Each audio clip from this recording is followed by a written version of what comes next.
أسرة النبي صلى الله عليه وسلم.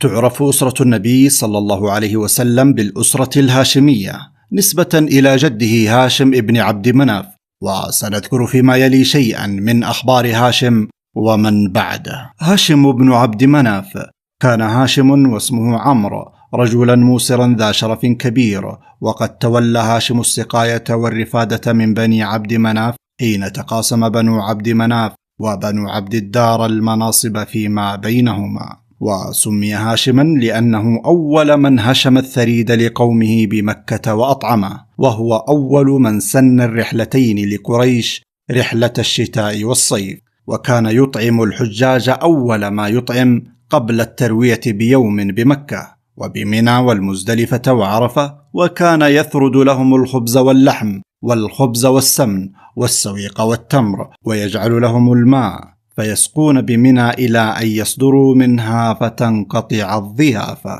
فكان لهاشم ابن عبد مناف أولادا ذكورا وإناثا 4 نفر و5 نسوة، ومن بين أولاده عبد المطلب بن هاشم، وهو جد الرسول صلى الله عليه وسلم، وتوفي بعد ذلك هاشم ابن عبد مناف في غزة من أرض فلسطين.